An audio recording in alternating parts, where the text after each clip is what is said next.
You moron, it sees through the shadows, and if you had paid attention to that, we would not be in this position. Kabuto snapped, glaring at his teammate. Kabuto was yelled at by Masumi. You asshole, you stepped in the shadow too. Ankoku was jumping from shadow to shadow trying to catch them, swimming through the shadows like a shark does through water, and the two halted their argument as they turned to look behind them. Eat this!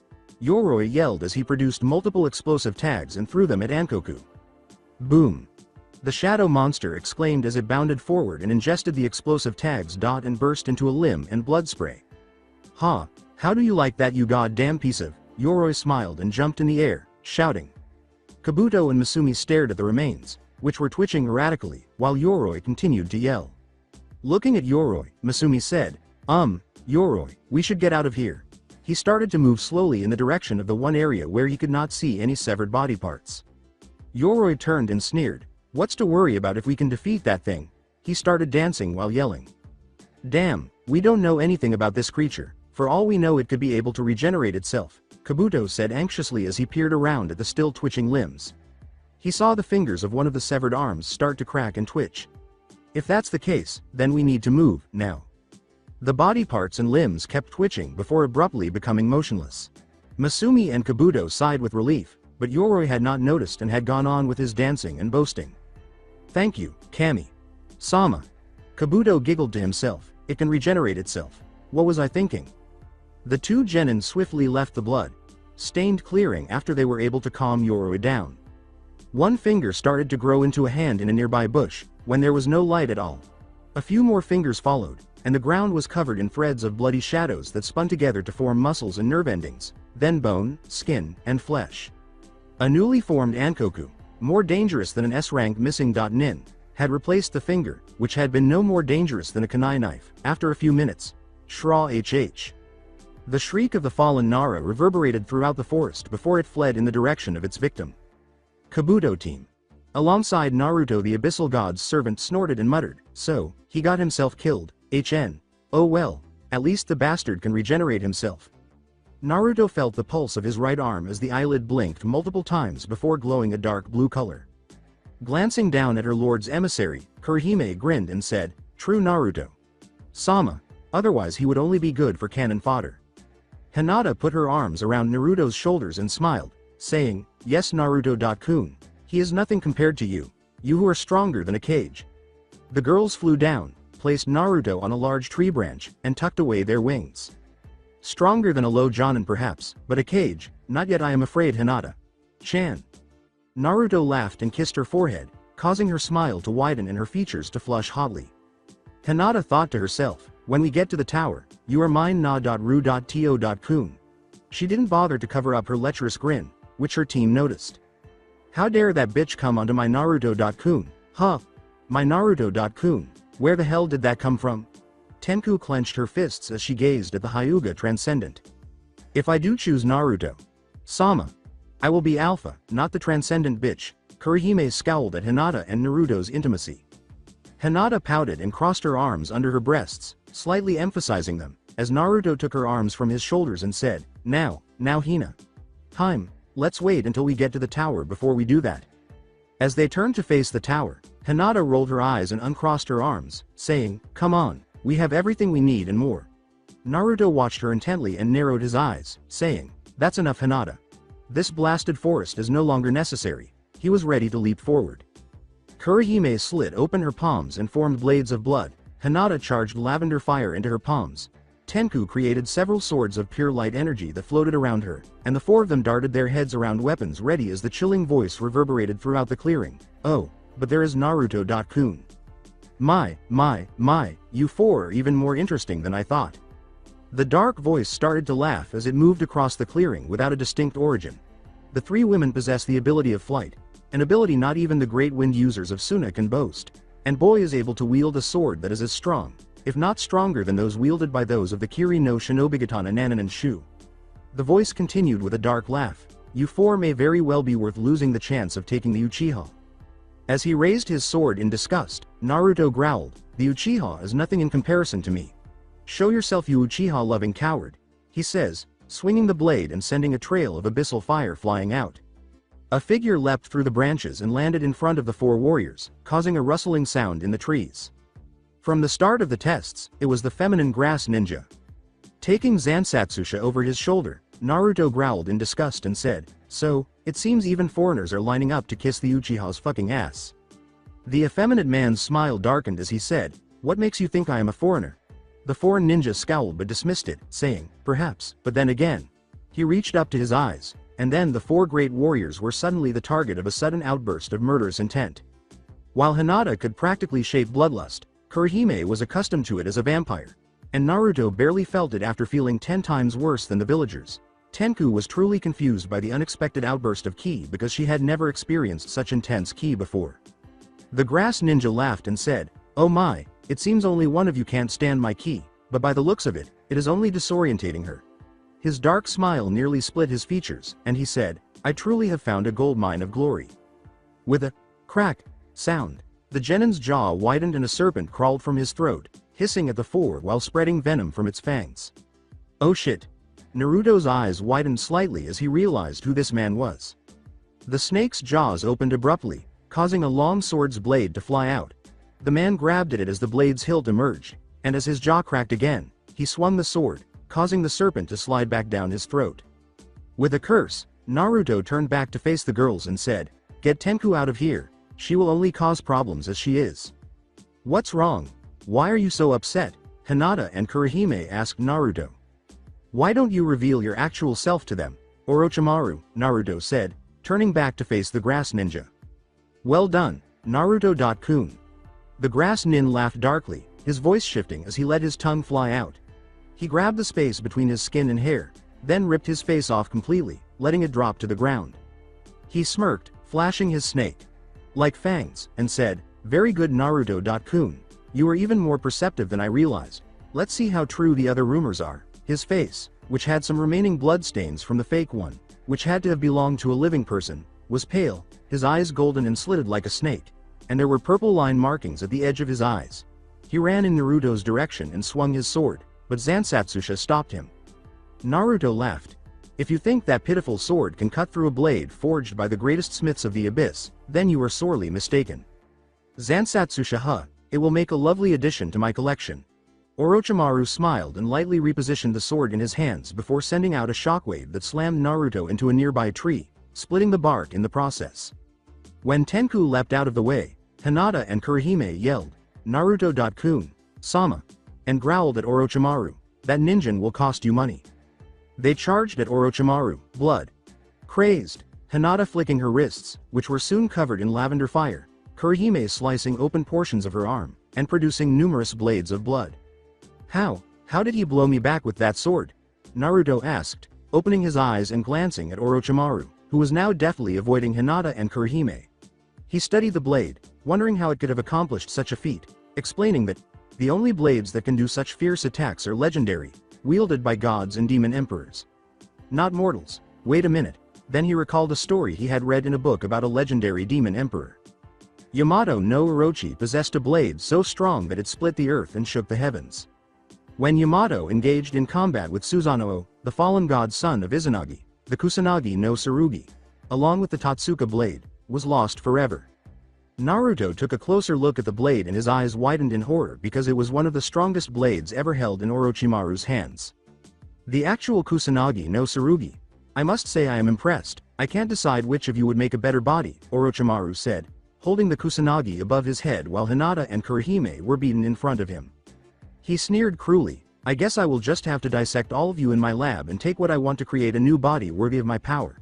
He grinned darkly, "But it would be so troublesome to have to drag you back to my base alive, so I will kill you instead."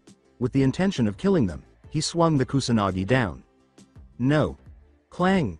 With fresh rage, Naruto leapt at him and used his arm to stop the blade, his red vein pulsing with dark power. "I will never again allow Konoha to take anything from me." He grabbed Zansatsusha and swung it at the snake Sanin after punching Orochimaru in the face. Using his Kusanagi to block the incoming strike, Orochimaru grinned and said, "Ooh, it seems that the demon of Konoha has a soft spot, Naruto Uzumaki. Namikaze, you are more like your father than you realize." "How dare you compare me to him?" screamed Naruto, his eyes glowing with rage. And struck the Sannin with the blade, which was blazing with crimson fire. As he stood up, Orochimaru smiled and said, My, and you even have your mother's temper. Are you certain you don't still have some of their blood in your veins? As Naruto punched the Sannin, his body was encircled by a dark blue chakra. Shut up. As Naruto's dark blue chakra started to flail about, destroying everything in their path, the Sannin sidestepped the blow and pedaled back. Tenku was limited to watching Orochimaru play on Naruto's anger while attempting to get him to lower his guard. No, Naruto-kun, don't listen to him. Orochimaru slashed across Naruto's back, causing blood to spray everywhere. Naruto-kun.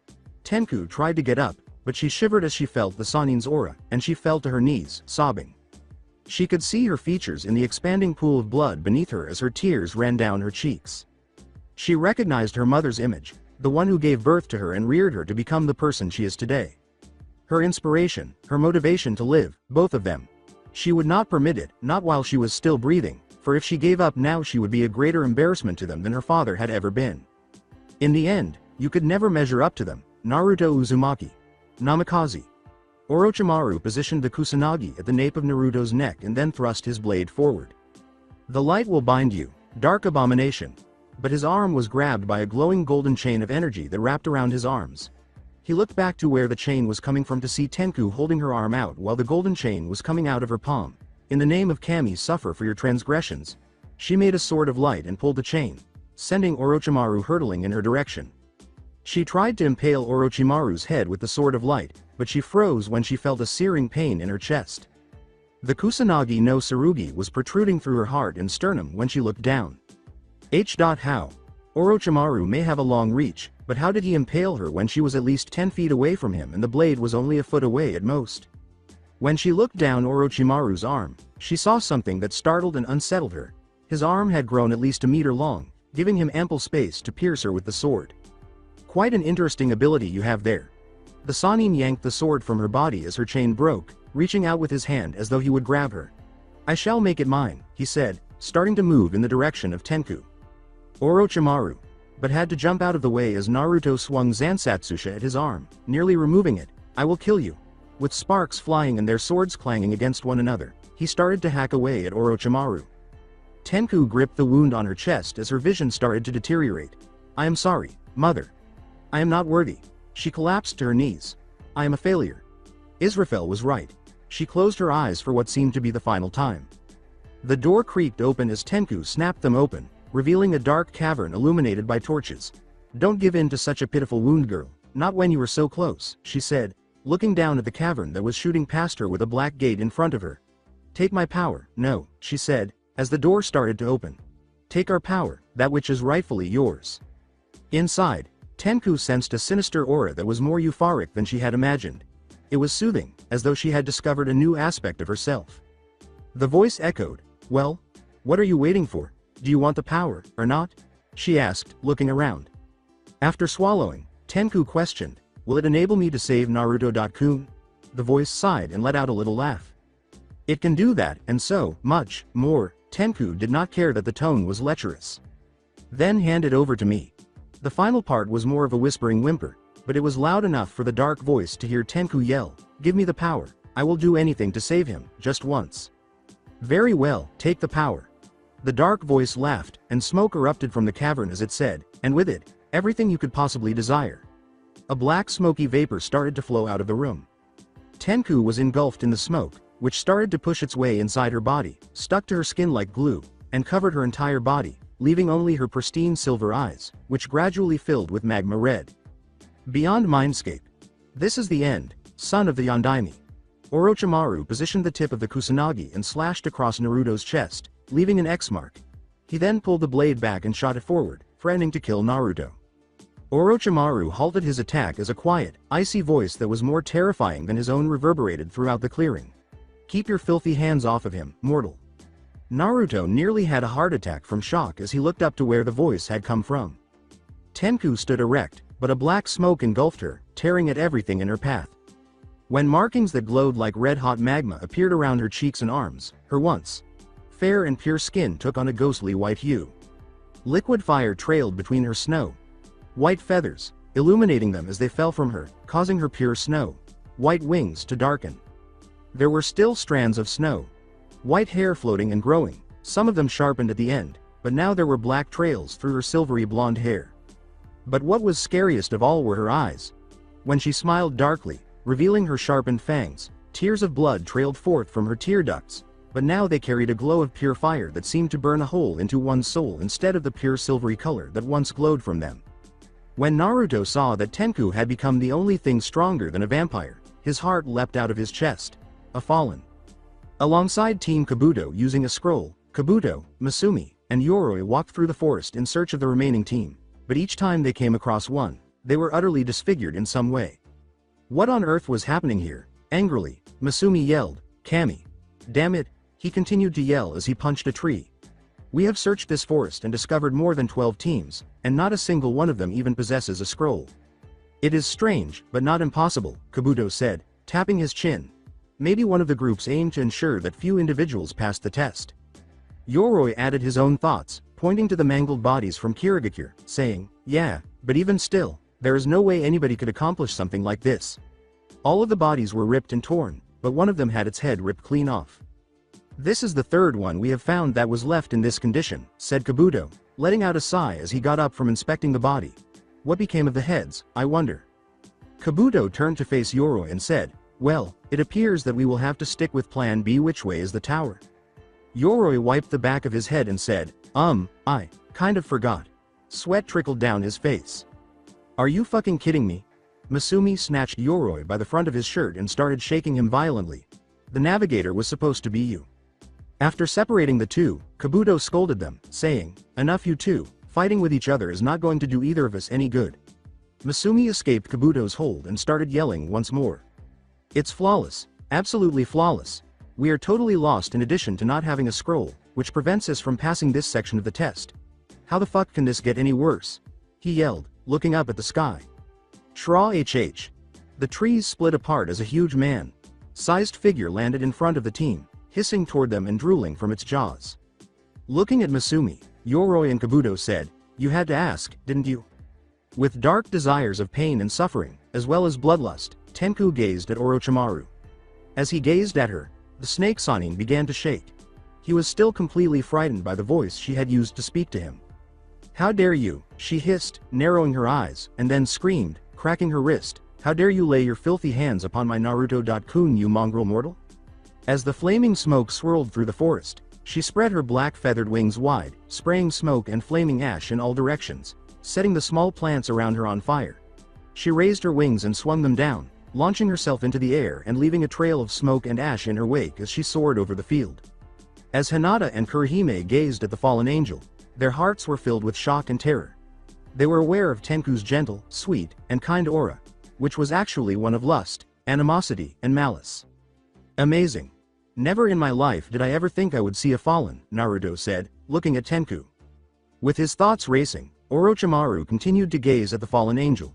"Amazing, the sheer malice behind her power. He said, his smile spreading across his face.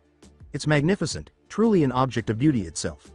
His smile turned cruel and malicious. "Her power. I must have it for myself."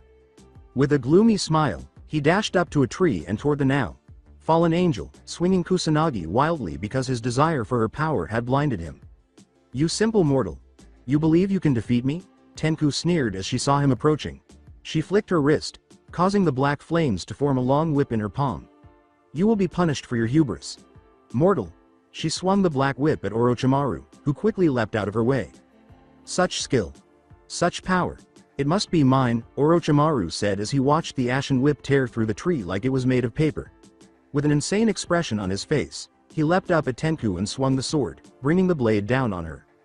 Tenku snorted as she extended her arm, then swung it to block the Kusanagi's blow as the ashes surrounding her transformed into a blade. Then she released the ashen sword and slashed Orochimaru in the chest. A loud crack echoed through the clearing as the snake Sanin crashed back first into the trees behind him.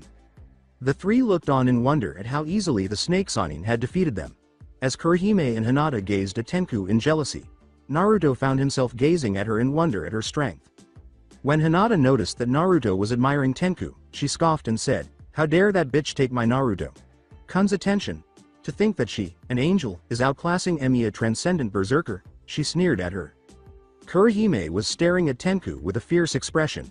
It was sickening to her to think that an angel was superior to her as a vampire. Particularly when the angel was receiving praise from her lord's avatar. Now I will show you what happens to those who dare to harm my Naruto-kun, Tenku hissed in rage as she raised her hand and squeezed on the flaming ash, forming an ashen lance. She then threw the lance with amazing force and reared her arm back. Before Orochimaru could move, the lance ripped through the tree, followed by 5 more. Damn, that accursed wench almost skewered me, Orochimaru hissed in agony as he hit the ground, feeling his spine burn. I wasn't even hit, and that lance still injured me, he said, pointing to a deep burn mark on his side. His eyes widened in surprise as he looked up where he had been. The tree that it shot through had a hole at least 4 feet wide, and it made holes of the same size in every tree it went through. As the wind blew through the hole, the walls turned completely black, with red-hot ashes splattering to the ground and burning off the wood. Fear gripped his heart as he produced Orochimaru, the Snake Sanin, the most dangerous missing nin ever created by Konohagakure no Sato. As Orochimaru sat there frozen in fear, Tenku looked down at him and said, I'm not finished with you yet. Her arm was wrapped in the smoke and ash that was streaming off her wings. Ninjin. Shrachh, she threw herself down at him. Alongside Kabuto, Masumi yelled, shit, shit shit. Oh shit, as he, Yoroi, and Kabuto fled from the furiously angry Ankoku, who had just been brought back to life. As Ankoku sped through a branch like it was made of dead tree twigs, Kabuto ducked under it and turned to face the terrified Masumi. Will you shut up, damn it? He asked. Yoroi swore, damn, how the hell are we going to kill this thing? As he dodged the shadow monster's claw swipe. Kabuto searched the area, looking for anything that might be of assistance. Given how many bodies were lying around from who knew where and the fact that they had little to no supplies left over from their previous battle with Ankoku, something had to be helpful. As Kabuto went by, he noticed a lot of things, but none of them would be even remotely useful. Damn it, why is it that whenever I need something, I can't find it? He said. Kunai. No. Shuriken. No. Capture wire. No. Kabuto's eyes suddenly fell upon something, and he felt like singing with delight. Flash tags. Shrach. Ankoku jumped up behind Kabuto, who quickly leapt out of the way, forcing Ankoku to shift his tooth-filled grip from him to Masumi. Ag. Masumi cried out in agony as his arm was pierced by sharp teeth. Ankoku then threw him to the ground and tore his arm off, causing blood to splash across the forest floor. Ankoku growled and snapped up Masumi's arm as he fell to the ground, swallowing it whole like a vicious lizard would as it eats. Aggghh, my arm, the bastard ate my arm. Will you shut up already?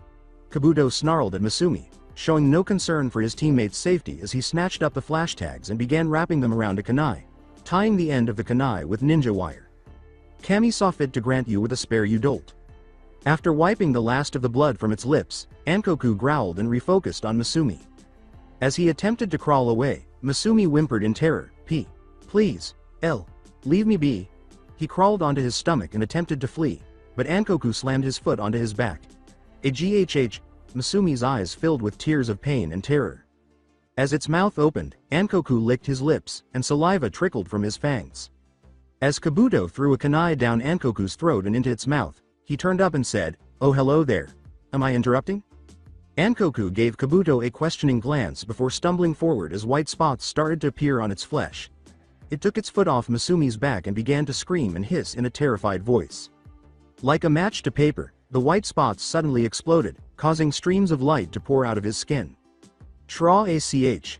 Ankoku screamed in agony and threw his head back as the light intensified. As the light engulfed the area, destroying all remaining traces of Ankoku, his body exploded into flaming ashes. Kabuto grinned as he made his way to Masumi's location.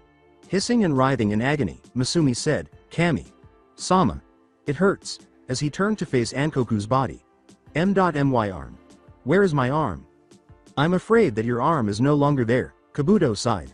In addition to the flash tag, I applied an explosive tag. That little shadow beast over there probably has the same condition as your arm.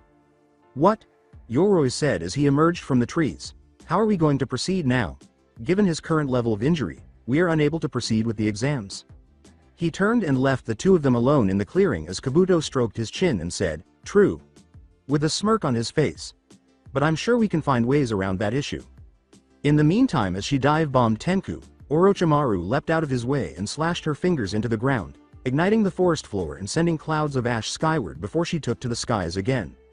Orochimaru clutched his heart, which was beating faster than made a guy could run, as he rolled out of the way.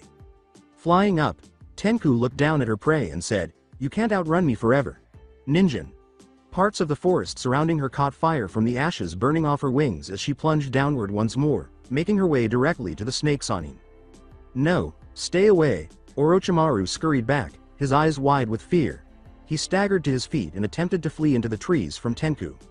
She simply ducked through the trees, bringing her wings closer to her body and setting the plants on fire as she went by.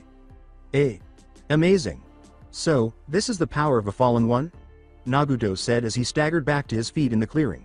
To think that Kami-sama could create something so powerful with the help of her sister, he said with a chuckle.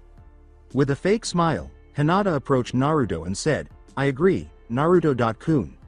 She was secretly cursing, "Damn, if that bitch keeps this up, she will take Naruto-kun first." She looked at Naruto with lust in her eyes, saying, "But if I take him now, then..." She shook that thought from her mind, saying, "No, you need to remain calm, Hinata. You will get your chance to take him." A slight smile appeared on her face, and then, "You will be mine, na.ru.to.kun. How dare that wench take Naruto sama attention." Kurihime sneered at Tenku, snarling and getting to her feet. "I may not have claimed him as my mate yet, but I'll be damned by my lord before I let some worthless angel outclass me." Before the distinctive sound of tearing flesh could be heard, Kurihime grabbed at her back, leaned onto the ground, and arched her back upwards. Two bat-like wings burst from Kurohime's back in a shower of blood. She got up and was going to take off after Tenku. She paused and turned to face Naruto, saying, "Kurihime, let her be." But Naruto sama, Kurihime said, her eyes widening, and Naruto silenced her with a raised left hand. With his arms folded, Naruto smiled and said, "I want to test the Fallen's reputation." Kurihime gazed at Naruto, then let her wings fold into her back and said, "Yes, my lord." She turned to face Tenku, wondering inwardly the same thing Naruto had. How strong was a Fallen? Alongside Tenku swooped down as the snake Sanin changed course in an attempt to avoid her, which was at best futile, and she flew through the trees, darting her eyes left and right, tracking Orochimaru's movements. Fear still clutching his heart like a vice, Orochimaru cursed as he looked behind him. "Damn it, how could things have gone so wrong?" he said, looking around and back at his sword, Kusanagi. "Damn, I should have found a weapon that could be used at long range. Kusanagi is useless to me now." He let a snake slide out of his mouth and swallow the sword before it returned down his throat. With his movement less restricted, he jumped into the trees and ran up the trunk in an attempt to avoid Tenku. She shot upwards, and Tenku just snorted, saying, "Fool, the sky is my domain."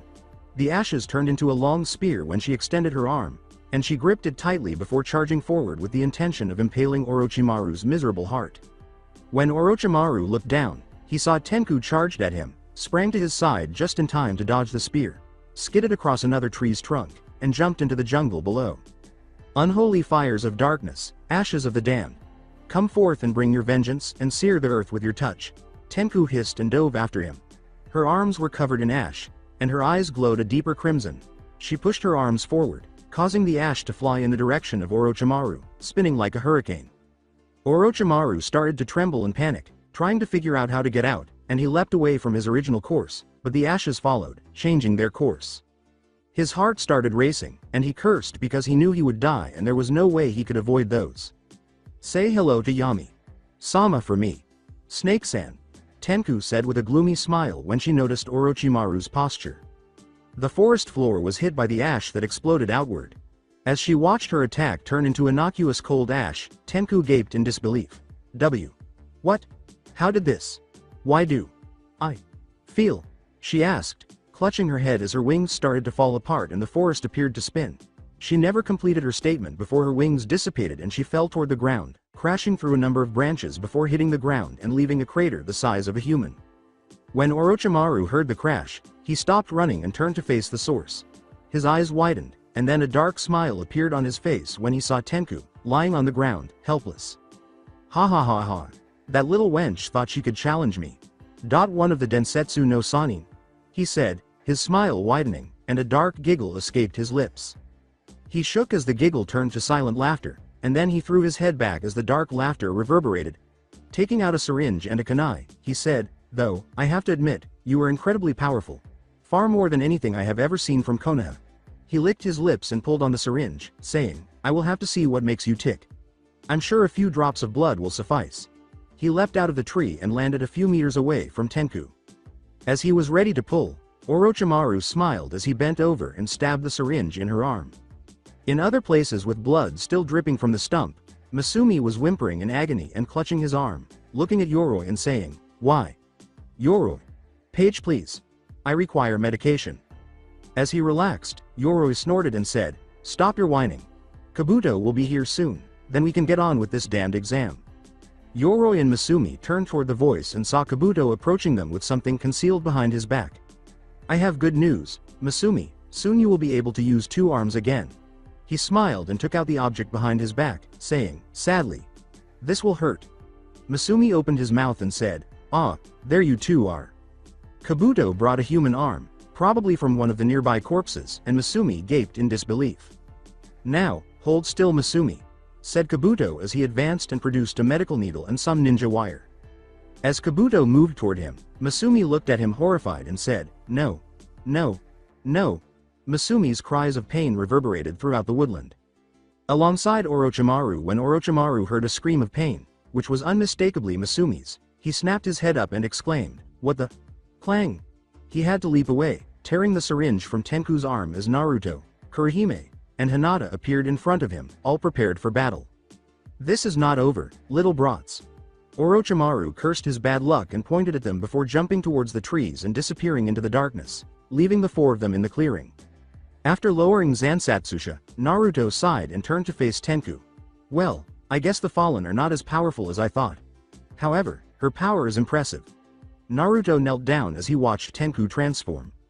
Her skin became less ghostly, the blood on her cheeks drained away, sinking into the ground, and the black strands in her hair turned white, leaving only 1 lock of onyx-colored hair.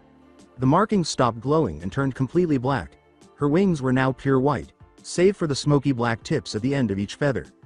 After picking her up, Naruto turned to face his teammates and said, "Come, we've been here for far too long already. To the tower."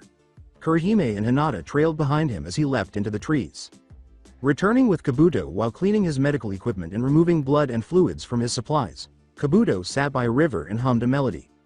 Yoroi, meanwhile, was watching a quivering Masumi who was gripping his new arm, which Kabuto had painfully affixed to his body. With a satisfied sigh, Kabuto collected his supplies and turned to face his 2 teammates, saying, "Okay, I'm done. Now, to find that last scroll." He stepped onto the water's surface and started to cross it, Yoroi and Masumi trailing closely behind, Masumi holding onto Kabuto's arm. An hour later, when Naruto, Hinata, and Kurihime arrived, they were taken to the medical bay to be examined for injuries, and the doctors said that Tenku would be strong enough to continue with the exams after a few days of rest. Fortunately, they still had 5 days left before the final exam stage. Naruto carried Tenku and placed the angel, now transformed into a fallen angel, gently on a bed that they had been given. With a sigh, Naruto leaned back on a chair and gripped his head. The events that transpired in the Forest of Death were replaying in his head as he asked himself, "Is it true? Am I still like them?" He gripped the chair's arm with his left hand and cracked it. "Damn. To think, I have come so far. And yet not gone far at all," he said, putting his face in his palm. Naruto leapt from the chair and turned to face his master, who said, "Do not fret, my servant. Things are not as terrible as they may seem." My lord." Naruto stammered, bending to one knee, "Please. Pardon me for not defeating the ninja Orochimaru. If I had known he was taking the tests, I would have." The eternal abyssal god silenced Naruto by placing a finger to his lips. "Calm down, my servant. How could you have known about the snake Sanin? Who would have guessed that he would pass the Chunin exams pretending to be someone else? I do not need to forgive you for something that was beyond your control," he said, taking his fingers off Naruto's lips and resting them on his head. With a smile, Naruto bowed his head and said, "Thank you, my lord. Now, I think you had something you wanted to show me, my loyal servant," the abyssal god smiled. With a smile, Naruto snatched up the different bags that were full of souls. "Yes, my lord," he said as he opened the bags, which contained all of the souls that Kurihime, Hinata, and Tenku had harvested. Excellent. Most excellent, my humble servant. The abyssal god smiled as he knelt down to examine the souls. He then stood up and grinned at Naruto, saying, "Keep this up, and soon, you shall receive another gift." Kneeling, Naruto bowed his head and said, "Thank you, my lord." The abyssal god grinned before turning his head and spotting a final bag in the corner. "And, may I ask, what is inside that bag, Shinin no Naruto?" With a gloomy grin, Naruto said, "Just a simple gift. To ease the pain of their owners." The abyssal god turned and strode into the room's darkest corner, disappearing into shadows in front of Naruto's eyes as he grinned malevolently and said, "How generous of you, my servant." In the meantime, several powerful people were waiting for their squads to return in a room reserved for the leaders of the various villages. From Ayatsuki, the Yondaime Reikage, Kumogakure, and Kurabi Yatsuki, his younger brother. From Kirigakure, Mei Terumi, her bodyguard Ao, and the newly appointed Godem Mizukage.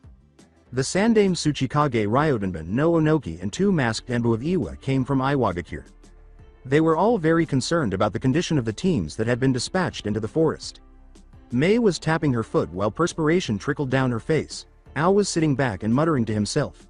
Kurabi was unconsciously grinding his teeth together while he was tapping his fingers on a desk, and Onoki was on the verge of losing his mind, judging by the numerous tick marks on his forehead. Upon noticing their current situation, Hiruzen Sarutobi opened the room door and said, Now, I am sure all of your teams are in perfectly safe." He sighed deeply and walked forward with a soft smile. Kurabi turned to face Hiruzen and yelled, "You old man, please close your trap before I grab your hand and slap you." "Oh. What?" was the expression on everyone's faces as they gazed at Kurabi. "What have I told you about letting out those cursed rhymes like that?" He sighed, snatched Kurabi by the shirt, and threw him to the ground. Kurabi rubbed the back of his head and got to his feet, saying, "Come on, A.Ni, don't go cramping my style." As he bumped fists with Kurabi, he sighed and muttered to himself as he extended his fist towards A. Hiruzen nodded his head. Alright, anyways, like I said before, you all should relax as we wait for your team's arrival from the forest." "And what if they don't make it out of the forest, Sandame?" "Sama?" Mei asked, getting to her feet and approaching the Sandame. "I would hate to find out my little Chojuro-kun was harmed," she said, smiling at the Sandame with a hint of ki. "I would prefer to be facing Kyuubi right now," the Sandame said, shuddering at her stare. "Oh, calm yourself, woman, they signed waivers, they knew what they were up against," Onoki said at that precise moment. With a detached expression, Mei turned to Onoki and asked, "Is that what you tell yourself when your granddaughter is out there?" Onoki sighed and lowered his head as he turned away, flinching when he realized that his only grandchild was out in the forest. "All right, that's enough," sighed Hiruzen. "It will only make matters worse for us if we blame others and make them feel worse than they already are." The Sandame walked forward and opened the door, expecting to see one of his messengers, but instead he discovered a bag that appeared to have something stuffed inside of it. Knock. Knock. Everyone in the room turned toward the door as they heard knocking on the other side. When Naruto spoke with the abyssal god, he propped the same bag in the corner of his room. The hospital room in Kushina. With a sigh, Kushina gazed out her room's window, recalling the scheme her kids had devised to bring Naruto back into their family. She was unsure of what to do and wanted her child back, but her children's plan was so risky that she questioned whether it was worth it, particularly since there was a 50-50 chance of success. Perhaps she would think about doing it if she could only figure out a way to slant the odds in their favor, even by just 1%. However, what could possibly change the odds in their favor? What do I do? What do I do, Minato.koi? How can I get our baby back? She sighed, holding her head in her hands. A lone white dove was tapping at the window when Kushina looked up and turned to face it. Kushina watched as the dove abruptly spread its wings and took off, leaving a few white feathers on the windowsill. "White feathers. That's it," Kushina exclaimed as her eyes glistened with inspiration and a smile stretched across her lips. She sprang out of bed, gathered her clothes, and quickly put them on before racing out of the hospital room and heading to the lobby to check out. She had recently learned what would help her win her son back. Returning to the cages when Hiruzen lifted the bag, he saw that it weighed roughly the same as a small child and that something was rolling around inside of it, which seemed to be liquid. Like. After bringing it into the room and placing it in the middle, he examined it and asked himself, what on earth could this possibly be? He discovered a single letter affixed to the side, along with a message written on the front. "May this gift lessen your suffering, cages of the elemental nations." As soon as they saw this, the other cages got up and moved toward the small sack, while the Sandame grasped the zipper. When the bag opened, They all leaned forward, and the contents immediately dispelled years of shinobi training and discipline. Ah! Alongside Naruto. Ah! As the cries reverberate throughout the tower, Naruto finds himself leaning back and smiling. He shrugged his shoulders and leaned back on his bed, saying, "Well, it's the thought that counts. Ah, and I thought they would like my gift. And my team worked so hard on preparing it." Naruto was relaxing when he didn't notice someone approaching from behind him with a cunning smile on their face while drawing a needle. "Oh, Naruto." Naruto turned around just in time to spot a shadowed figure, but then a sharp pain in his neck caused his entire world to go dark. The two Jonin, the two Anbu, and the 4 cages in attendance gazed into the contents of the sack that had been brought to the room they were in. Sarutobi put his hand to his mouth in an attempt to control his gag reflex. Shivered in disgust. Kurabi trembled and dropped his sunglasses. Onoki's eyes were filled with tears, and Mei broke down completely. The severed heads of Kuretsuchi, the sole grandchild of the Tsuchikage, and Chojuro, an apprentice to join the Kiri no Shinobigatana Nananan Shu, were found inside the sack. Mei broke down in tears and said, "No, Kami, no." She started crying almost immediately as her bodyguard, Ao, gaped at the head of his fellow Kiri nin. As he shakily reached into the bag and pulled Kuretsuchi's head out, Onoki let the tears fall down his cheeks and whimpered while staring into her dead eyes. Kurabi," he said, looking into the bag, his eyes widening as he swiftly reached in and took something out. Kurabi approached his brother from behind and said, "What is it, ni? Can't you see that?" But before he could finish, he held up what he had discovered in the bag. Kurabi's Genin team's headbands. Hospital in Konoha. She finally had a way to get her child back with her family, and Kushina was about to go to the house where she and her kids now lived and tell them. She practically stormed out the front doors of the hospital, smiling with glee. She felt a huge key coming from the direction of the Forest of Death, and she froze abruptly. Her knees shook, and she began to pant for air as she felt the intense key. She reached up and grasped the area above her heart. When she slowly raised her head, she noticed that everyone else was dropping to the ground. What was the situation? Using the cages, Kurabi was releasing more ki than most of them had ever experienced.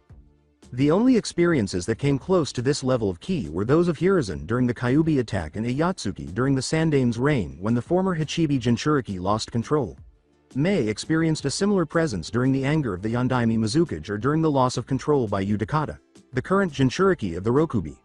Onoki experienced a similar presence with his own Jinchuriki, but nothing like this. As a cloak of Yuki shrouded Kurabi's body, his shades slipped, exposing his glowing white eyes, his nails became claws, and his teeth sharpened into fangs. Kurabi grabbed Hiruzen by the front of his shirt and lifted him off the ground before anyone could move. "Who did this? My genin was harmed by whom? The little shit will be killed by me." Kurabi's ki was directly in front of Hiruzen, causing him to start gasping for air. "Why? Your genin signed waivers. I could care less." Kurabi stopped when I put a firm hand on his shoulder. "If it's the last thing I do, I'll kill that little shit. It won't help, little brother, to stand here and yell at the elderly man." He held up the headbands and said, "Look, they might still be alive because it was just their headbands." After appearing to relax a little, Kurabi threw the Sandame to the ground and said, "Well, what are we waiting for? Let's go find them." As he approached the exit, his voice was muffled by the Yuki that was racing through his system.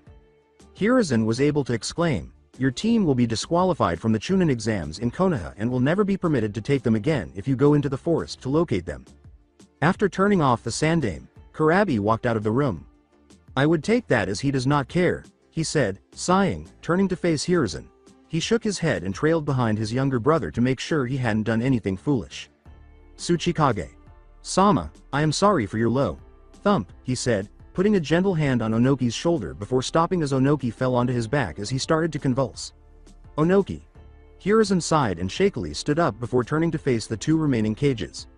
Mei was still crying a little, but she had calmed down overall, while Onoki was still staring at Kuretsuchi's severed head. He dropped to his knees and examined him. Ao's eye widened and Mei hurried over, saying, "Oh Kami, he is going into cardiac arrest." "Medic." Mei yelled down the hallways as the 2 Iwa Anbu swiftly applied their medical ninjutsu. Hiruzen's body trembled as he gazed in disbelief at Ryodanban no Onoki's fallen form, reminding him of his own mortality. In the meantime, one lamp was the only source of light in the pitch black room, and the only indication of life was the breathing of the light. A single candle was suddenly lit, and a lustful, sounding giggle reverberated throughout the room. When the candle was lit, Naruto was seen strapped to a bed and wearing black chains that were covered in strange reddish, brown runes, each of which had a faint glow to it. Ow! What in the name of the abyss hit me? The servant of the abyssal god moaned in his sleep as his eyes opened, the unholy cyan orbs gleaming in the darkness. Where the hell am I? He asked, blinking a few times and scanning his surroundings. You are with me na.ru.to.kun. A few more candles were lit, and Naruto snapped his head toward the voice, revealing his teammate's face with a seductive grin. Hyuga Hinata. In the meantime, anything that stood in the way was impaled when a pair of doors leading into the tower exploded outward in a spray of splinters and door hinges. As a faint glow of Yuki appeared on Kurabi Yatsuki's skin, he gasped for air where the doorway stood, took a deep breath, and charged into the forest, splintering the area he hit and batting aside a large tree as if it were just a twig. I hate it when he does that. Yatsuki exhaled and hurried out of the tower, panting loudly. He ran after his younger brother, praying to Kami that he hadn't done something foolish. Alongside Naruto's eyes widened in surprise when he saw Hinata standing in front of him, and her clothing made his ghostly pale face flush. With a lustful expression on her face, Hinata was wearing knee-high leather high heels held together by laces, a black dominatrix vest that partially exposed the valley between her ample chest, and a black pair of lace panties. Hinata could see that Naruto was blushing as he continued to look at her. You like what you see, na.ru.to.kun? She approached him while licking her lips and swaying her hips sensuously. After shaking his head to get rid of any filthy thoughts, Naruto turned to face Hinata and said, Hinata, what are you doing? Oh, just taking my rewards that you promised me, but have yet to give. Hinata threw her leg over Naruto and straddled his waist, smiling down at him as she slowly started to take off her vest. She giggled softly as she stood next to Naruto and began to gently trace circles on his firm chest. And so you proceed to bind me with chains. Hinata, surely you know these mere chains can't hold me. Naruto rolled his eyes and broke the chains with a movement of his wrists, which had absolutely no impact. What? Naruto's eyes widened. He grunted as he started to thrash in the chains as he tried to break them loose. He looked up at Hinata. What sorcery is this? With a quiet giggle, Hinata said, You like them? She licked her lips as she stepped off of Naruto and took off all of her upper garments, circling him until she was standing in front of him. They're special chains I made myself, dear, she said, grabbing one of the chains. Just a few kilos of chakra-enhanced metal, a hint of my Yuki, and suppression seals covering each link, and voila. A chain strong enough to hold even you. As he exerted all of his strength on the chains, Naruto snarled angrily and continued to struggle, saying, No matter what you did to these chains, they will not hold me for long. Hinata grinned. Oh, I already knew that. Her eyes were full of lust, and her smile grew. How much will you focus on leaving when I do this? Warning. If you don't like the lemon scene, skip it. M.MMM.MMM. Naughty Naruto.kun. You have been hiding this from me? Hinata licked her lips and gazed at Naruto's manhood, which she considered to be beautiful, with a lustful expression on her face. She put out her hand and tore off Naruto's boxers, throwing the torn garments away from her. She squeezed his member after wrapping her delicate fingers around it. As Hinata squeezed his manhood, Naruto let out a moan while attempting to maintain his composure. Hinata. Stop it, he moaned. Oh, but Naruto.kun, we haven't even gotten to the main course. Hinata said with a lecherous smile. No way am I going to stop now. She began to stroke his rigid manhood, occasionally blowing on the tip of his hardened manhood, sending a shock of pleasure through Naruto's system. Damn. I just need to concentrate for a mom. Naruto writhed on the bed, unable to focus on anything but the pleasure of what Hinata was doing to him. He hissed in pleasure as he looked at his right arm, which was glowing slightly. His thoughts were interrupted when Hinata blew on the tip of his manhood, squeezing his member a little harder and stroking it while letting out a loud moan of pleasure. I think I have teased you enough, Hinata said, smiling and licking her lips. She then leaned forward and took the tip of his manhood in her mouth, muttering softly as she gradually started to take his length into her mouth. Damn. He cursed inwardly as his body was struck with pleasure. Naruto let out a loud groan and raised his arms in an attempt to break free as Hinata slowly took his length into her mouth. When Hinata finally got as much of Naruto's length in her mouth as she could, she began to bob her head up and down on his member and then gave him a blowjob. Hinata silently smiled as she watched Naruto's reaction. The pleasure of Hinata sucking his manhood caused Naruto's eyes to pop open, and he let out a loud groan of pleasure as he continued to try to focus enough to break the chains that were holding him. After noticing what Naruto was doing, Hinata accelerated the rate at which she was sucking his manhood and then used her right hand to squeeze and caress his balls. Naruto's concentration was ruined when Hinata's abrupt actions caused him to lose it. He was thinking about charging his chakra into his arms to break free, but it was difficult to focus when a very attractive woman was playing with your balls and sucking you off. You taste wonderful, Naruto-kun. Hinata licked her lips sultrily, letting go of his manhood and straddling his waist, then positioned her virgin entrance at his hardened member, covered in her saliva. She moaned as she sucked Naruto off and played with his balls, and after a few more moments of this action, she took Naruto's length out of her mouth with a loud pop. Naruto moaned as he tugged at his arms once more, trying to break free from the chains, and his eyes glowed with approval when he noticed one of the links begin to bend. Not yet. Hinata smiled as she noticed the link bending and quickly impaled herself on Naruto's manhood, piercing her hymen and entering her virgin entrance. As Naruto felt Hinata's inner walls encircle his manhood, he became distracted once more. He let out a loud groan of pleasure as he felt his rigid length pierce through Hinata's virgin barrier. Biting her lip, Hinata felt a rush of pleasure and pain as her virgin blood seeped out of her womanhood, and her eyes brightened as the mixture passed through her and the smell of blood filled her nostrils. Her eyes glowed with ecstasy, and her lecherous grin grew even wider. Hinata put her hands on Naruto's chest and continued to bounce on his member, suddenly thrusting her hips against his, forcing his manhood through her entrance. Oh yes. Fuck. As she continued to grind her hips against Naruto, causing his manhood to rub against her inner walls, Hinata yelled in ecstasy. As she bounced on his manhood, she clung to her breasts and started pinching and teasing her nipples while yelling with pleasure. Oh fuck yes. This feels wonderful. As she continued to bounce on Naruto's manhood, which was now covered in a pinkish concoction of her virgin blood and her moist fluids that were beginning to leak out of her entrance, she quickened her pace. Though it was clear from looking into his eyes that he was not amused, Naruto panted as he reveled in Hinata's dominance. No way am I going to let this go on further, he moaned as he felt his manhood throb lightly, and while pulling on the chain that held him down, he used all of his remaining concentration. Clink. He saw the chain's link start to break, but Hinata was too engrossed in her ecstasy to notice. As she exclaimed, "Oh Naruto-kun, you feel so amazing." Hinata quickened the tempo. Naruto, who was struggling as well, grunted as he attempted to concentrate on the chain. Clink, the link snapped once more, and now he was only restrained by a single sliver. "Oh Naruto-kun, I'm going to." Hinata sped up as she felt the heat surge into her loins and her abdomen tighten. Clink. Crack. Hinata was unable to finish as Naruto tore the chains off his right arm, then removed the chain from his other arm. He then grabbed Hinata's wrists and pinned her to the bed while tearing the chains off the ground that held his legs. He truly is worthy of being Shinin. Sama's champion, Naruto said, panting as he looked down at Hinata, whose eyes had widened, not expecting Naruto to break out of the chains so easily or so soon. You certainly have some backbone to pull a stunt like that, Hinata, Naruto said, narrowing his eyes as he gazed at her. He gave her a light wrist squeeze and said, "I should punish you for pulling that stunt." Hinata glanced up at Naruto, who was staring at her with his unholy cyan eyes, trembling slightly with excitement and fear. "Well, I did promise her a reward, and I have been putting it off for quite some time." Knowing her berserker heritage, she would have been at her wit's end by now, Naruto said, allowing a smile to creep up his features as he took in the expression in her eyes. "But that doesn't mean I cannot punish her while I give her a reward." Before Hinata could respond, Naruto had flipped her onto her hands and knees, removed his manhood from her, and placed his member at her door. When Hinata felt Naruto's manhood brush against her entrance, she shivered and licked her lips. When he noticed her eagerness, Naruto smirked and brushed his length's head against her entrance in a playful manner. He then leaned up and whispered in her ear, "My turn," before quickly inserting his length into her damp entrance. "Ah!" Hinata let out a cry as she felt Naruto's length enter her, and she started to pant from the intense pleasure of the sensation, her eyes fluttering and her body trembling with pleasure.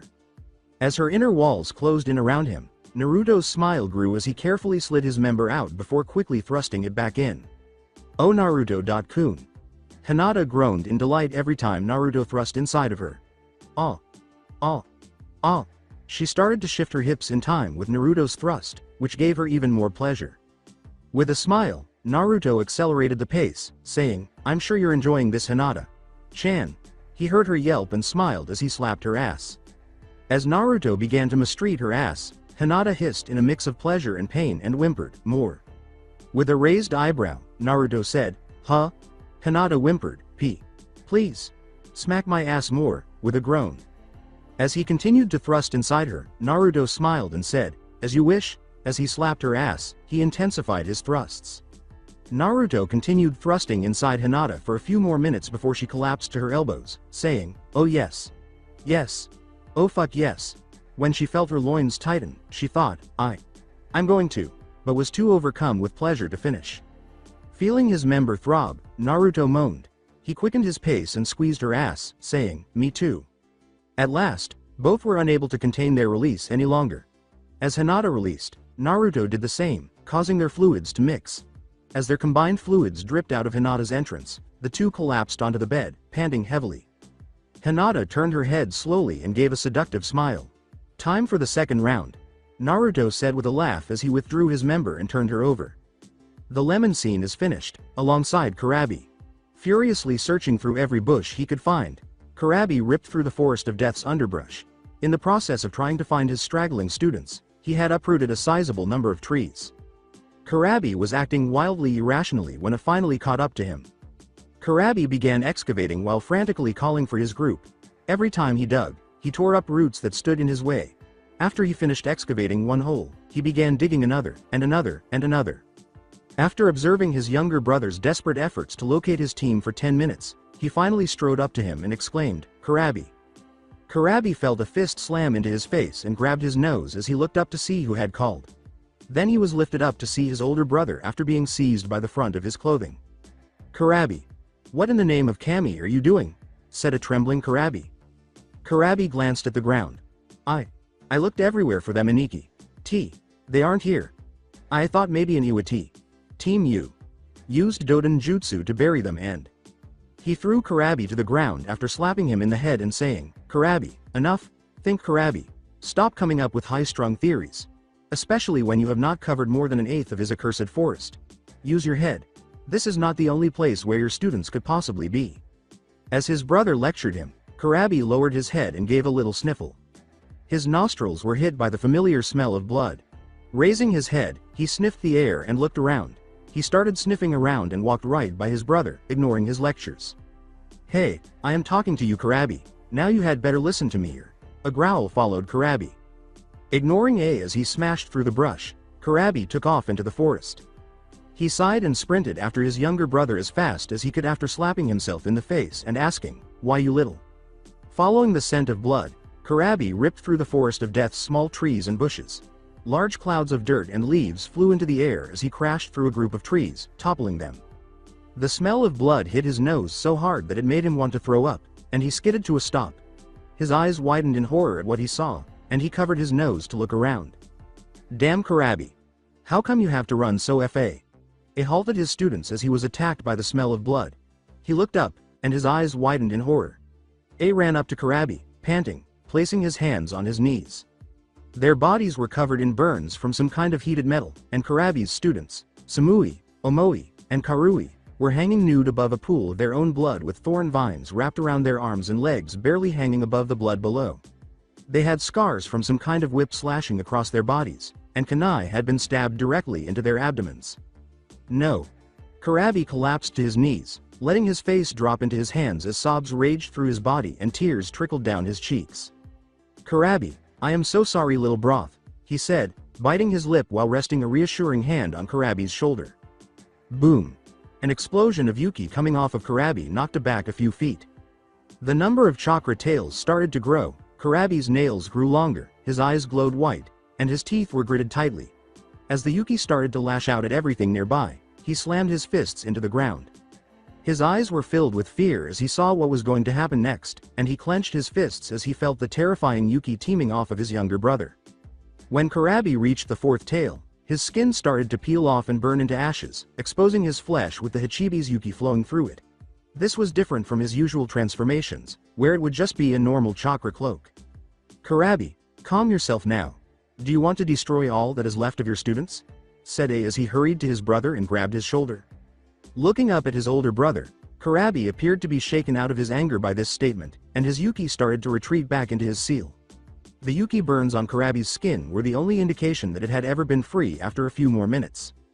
After letting out a sigh and squeezing his brother's shoulder, He patted Karabi on the shoulder and went to Karabi's genin students. "Here, I'll help you bring them back to the tower." He froze as he reached up to assist them in getting down. Samui was inhaling. After a quick check of the other two, he discovered that they were also breathing. "Oh shit!" he exclaimed, turning to Karabi, "They're alive." Karabi's head jerked upward, and he hurried to his pupils. He touched Omoi's neck with a finger. A pulse was detected. His eyes widened in surprise as he looked at the other two. They were alive, really. Without any delay, Karabi yanked out a kunai, cut the thorn vines supporting Karui, and grabbed her as she fell. "I swear, I will find out who did this to you, and when I do," he said, sweeping the blood stained hair from her face as he looked down at her. Karabi's eyes glowed darkly, and he said, "I am going to kill them." As they carried the three genin to the tower, A and Karabi prayed they arrived in time. Fast forward to 5 days later. After leaving their room, Naruto, Hinata, Kurihime, and Tenku made their way to the middle of the tower. They were all dressed for battle. Naruto was grinning softly at Hinata, who was standing closer than usual with a smile on her face. Tenku had her head down and continued to glance occasionally at Naruto, while Kurihime was giving Hinata a mild glare. Following their activities, Naruto and Hinata encountered Kurihime, who detected the hormones Hinata was releasing as well as the sense of Naruto and Hinata on one another. Hinata responded as Kurihime began to probe her about this. "What I do with my mate, the vampire, is irrelevant." Kurihime was greatly incensed by that one statement, that a transcendent berserker, a product of Jashin rather than a vampire, had mated with the abyssal god's servant. Her vampire pride was insulted by it. When Tenku learned that Naruto and Hinata were dating, she became depressed, but she couldn't explain why. When the four strong creatures came to a halt in front of a big door, Naruto quickly kicked it open and entered. Every team that had advanced past the second round of the Chunin exams was present in the spacious arena. Shikamaru Nara, Ino Yamanaka, and Shoji Akamichi make up Team 10. Guy's team, which includes Rock Lee, Tenten, and Neji Hyuga. Masumi Tsurugi, Yoroi Akado, and Kabuto Yakushi make up an unidentified Konoha team. From Suna, the offspring of the Yondaime Kazekage, Kankuro no Sabaku, Tamari no Sabaku, and Gara no Sabaku. 3 genin from Ado, Zaku Abumi, Dosu Kinuda, and Kin Suchi. And lastly, his own group. As Naruto and his group entered, they looked up to see the Sandaime standing there, anticipatorily observing them. When Naruto saw the exhausted expression on his face, he first pondered why, but ultimately concluded it was not worth worrying about. Hiruzen, meanwhile, sighed as he spoke up while gazing down at the pupils.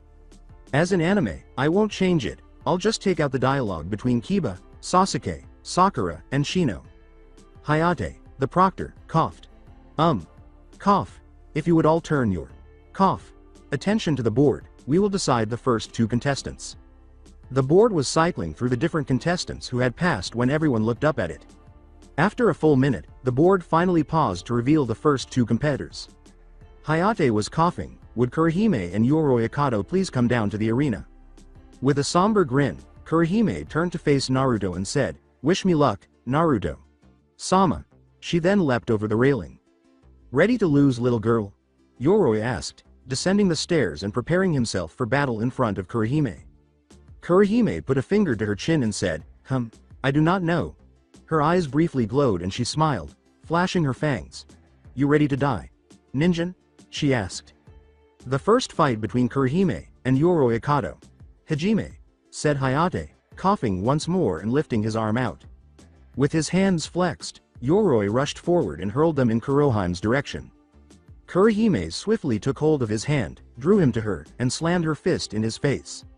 She used her shin to block Yoroi's foot swing at her after he ducked her punch, and then she swung her foot upward, sending Yoroi flying back. Flipping in midair, Yoroi threw his arms to his sides and flexed his fingers, revealing a thin layer of chakra. Kurihime squinted and took out 2 tiny stiletto knives from behind her. "Ah!" Yoroi yelled as he swung his chakra-coated hands and charged at Kurihime. Kurihime swerved around them quickly, like water, and just retreated whenever Yoroi approached. Then Kurihime slashed open Yoroi's palm with her stiletto dagger, causing a stream of blood to fly out. Aghh! He snatched his hand and checked his wound, but Kurihime hit him with his chin, sending him flying backwards and barely landing on his feet. As she slid her daggers away, Kurihime sneered, "Come on, Ninjin, is that all that you've got? If so, Then I pity your pathetic race. She began to move forward, her shoes clicking against the floor. Ninjin. What are you talking about? ACH, Yoroi said, looking at her bewildered, before being kicked in the chest with a snapping sound of ribs. As Kurihime left, he collapsed to the ground and began to cough violently. The winner of cough. The first match is cough, Kurihime. Hayate coughed once more. Tenku, Hinata, and Naruto applauded for the vampiress, who stood beside Naruto and grinned. You went easy on him, didn't you? Smirked Naruto. If I went full strength, Kurihime said with a quiet giggle, he would be a red stain on the ground. When Yoroi was taken away on a stretcher, the two of them laughed aloud.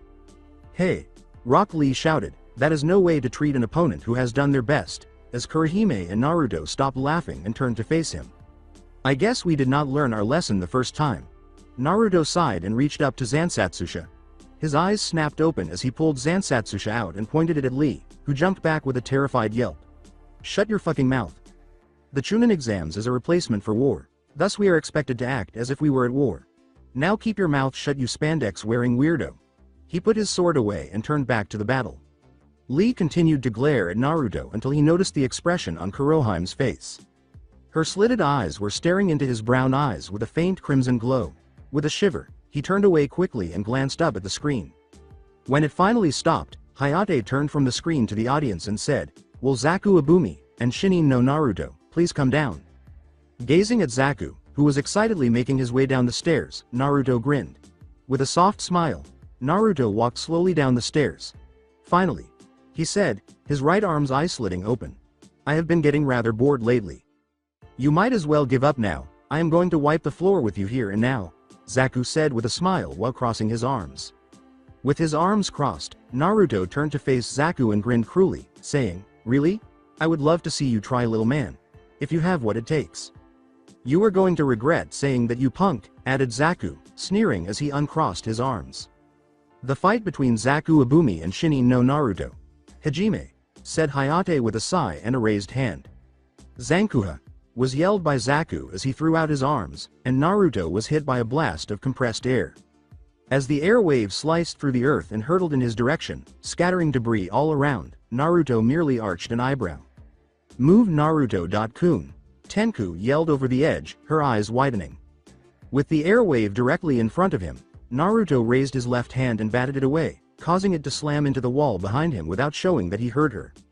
Zaku's eyes went wide with surprise. What? Are we done here? Cause this fight is already boring? Naruto asked, letting out a frustrated sigh as he started to inspect the claws on his right hand and the eye on his forearm that kept blinking. Gritting his teeth, Zaku said, I'll show you boring. He threw out his arms once more and exclaimed, Zankuha. Another burst of air blasted in Naruto's direction. Gradually, Naruto started to move forward, batting away the airwaves as they appeared. Zaku started frantically waving his arms, saying, Zankuha, Zankuha, Zankuha. As Naruto continued to move forward, batting away his attacks as though they were insignificant, he felt his chakra dwindling. Zaku swore and threw out his arms once more, saying, Zankuha. Since Naruto was now only a few feet away, he started to tremble and reached into his pocket to pull out a kunai knife, but Naruto caught it before it hit him. This time, nothing came out. He continued to shoot his arms out while yelling, Zankuha, but he was unable to fire even one blast. Like the rest of your race. Weak and undisciplined.